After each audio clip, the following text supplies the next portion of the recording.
Aloha, I'm Joe Kernan, and welcome to the Special Education Navigator. If you find these myth-busting episodes helpful, please like, subscribe, and share this video with other parents or educators who want to make inclusion work for every child.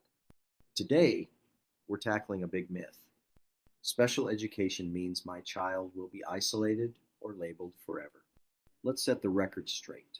First, let's talk about the principle of least restrictive environment, or LRE.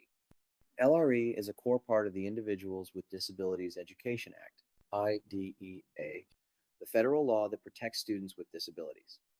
LRE means that children who receive special education should learn alongside their peers in general education classrooms as much as possible. Unless there's a strong reason, students should not be separated from their classmates. Instead, the IEP team, including you, the parent, decides what supports and services are needed so your child can participate in regular classes and activities. In fact, LRE isn't just about where your child learns, it's about making sure they're included in all aspects of school life, from academics to extracurriculars. I used to worry about what an IEP meant for my child's future. Now I see it's the start of their journey. Now, here's the reality. Most students with IEPs spend the majority of their day in general education classrooms. According to the latest data from the U.S. Department of Education, over 66% of students with disabilities spend at least 80% of their school day in regular classrooms. Inclusion isn't rare, it's reality. Most kids with IEPs learn right alongside their peers.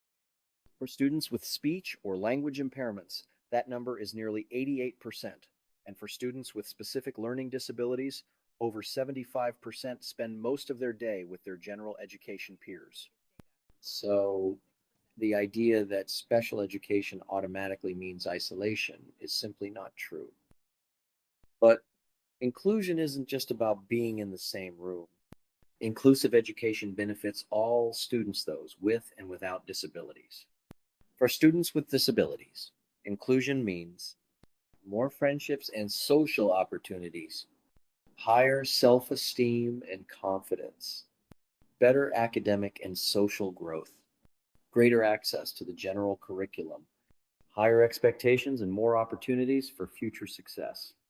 For students without disabilities, inclusion means meaningful friendships and greater empathy, increased acceptance and understanding of differences, better preparation for life in a diverse society.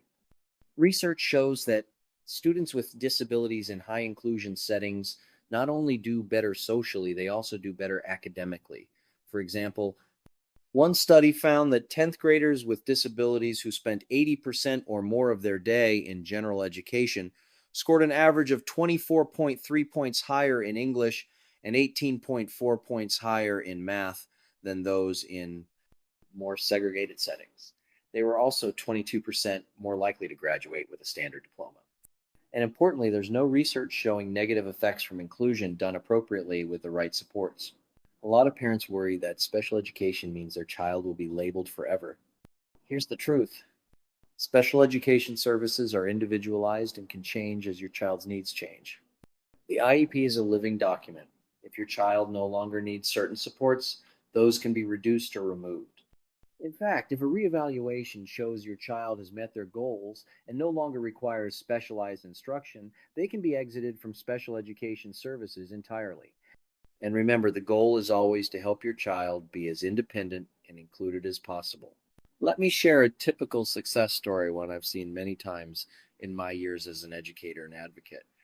Here, I've created a composite character out of the many students I've gotten to know over the years who have benefited from inclusion. Emily, a student with autism, started school with some challenges in social interaction and communication. Her parents worried she'd feel left out in a regular classroom. But with the right supports in her IEP-like social skills training, peer mentoring, and visual aids, Emily began to participate more in group activities. She formed real friendships, joined the school band, and even took part in group projects. Her academic performance stayed strong, and her confidence soared. Emily's story shows that with thoughtful inclusion, students can thrive both academically and socially. So, let's bust this myth once and for all. Special education does not mean your child will be isolated or labeled forever. With the right supports, most students with IEPs spend their days in general education classrooms, building friendships, learning alongside their peers, and preparing for bright futures. If you found this episode helpful, please like and subscribe to the Special Education Navigator. Share this video with other parents or educators who need to hear the truth about inclusion. And remember, inclusion benefits everyone. Let's work together to make it a reality for all kids. Thanks for watching, and I'll see you next Monday for more myth busting and practical tips.